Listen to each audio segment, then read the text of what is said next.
आज ठाकुरों के खेत में फिर से मजदूर काम कर रहे थे। वैसे तो दूसरे खेतों में मजदूर काम करते ही हैं, लेकिन बड़ी हवेली के इस खेत में ठाकुर के घर के लोग ही काम करते थे। आज बरसों बाद मजदूर काम कर रहे थे। गेहूं की फसल थी और रात में भी पानी लगाना ज़रूरी था। कुछ दिन में काम पूरा करके दिन के मजदूर चले गए। अब रात वाले मजदूर काम कर रहे थे। रात के समय जब खेतों में पानी दिया जा रहा था, उस वक्त अचानक एक मजदूर की ज़ोर से चिल्लाने की आवाज़ आई। दूसरे मजदूर वहां पर दौड़े और देखा तो वो मजदूर एक दर्दनाक मौत मारा गया था।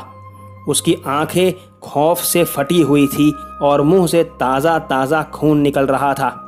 दूसरे लोग अभी कुछ समझ भी पाते उसके पहले एक मजदूर की नज़र पेड़ पर गई तो उसने देखा कि एक औरत हाथ में कुछ लिए खा रही है।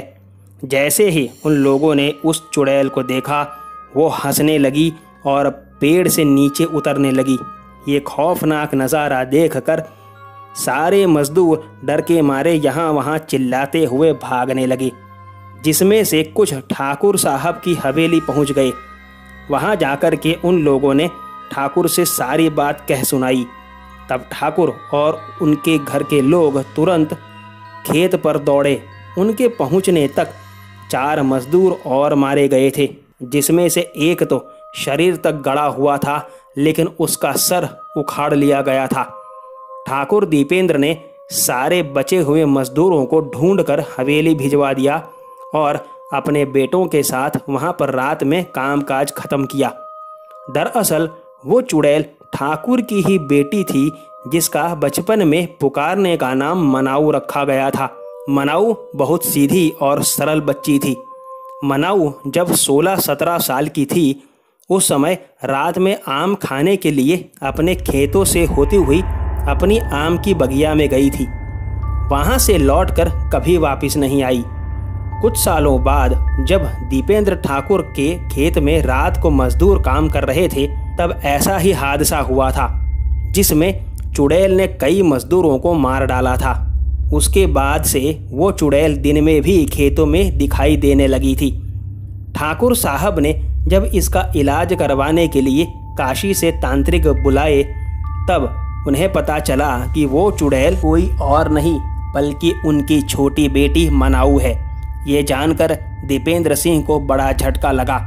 सारी बातें करने पर पता चला कि जिस रात मनाऊ आम के बगीचे से आम तोड़कर घर वापस लौट रही थी, तब रात में काम करने वाले कुछ मजदूरों ने मनाऊ का बलात्कार करके उसे वहीं उसी खेत में गाड़ दिया था। तब से वो मजदूरों को खेत में काम करते देखती है तो उसके अंदर बदले की भावना जाग जाती है। उसने अपने परिवार से कहा था कि घर का कोई भी आदमी काम करेगा खेत में तो खेत हमेशा हरा भरा ही रहेगा, लेकिन किसी मजदूर को काम दिया तो ज़मीन बंजर बना दूंगी। ठाकुर ने बरसों तक ज़मीन का वो टुकड़ा खुद ही बोया था, लेकिन उन्हें लगा शायद अब मनाऊ चली गई होगी, इसलिए उन्होंने मजदूरों को काम पर बुलाया था। लेकिन मजदूरों को देखकर मनाऊ की आत्मा फिर से जग गई। वो खेत अब सालों से बंजर ही है और वो आम की बगिया भी ठाकुर ने अपनी बेटी के लिए ही छोड़ दी है। ये थी आज की कहानी। आपसे मुलाकात होगी ऐसी ही दिलचस्प कहानी के साथ। तब तक बाय एंड टेक केयर।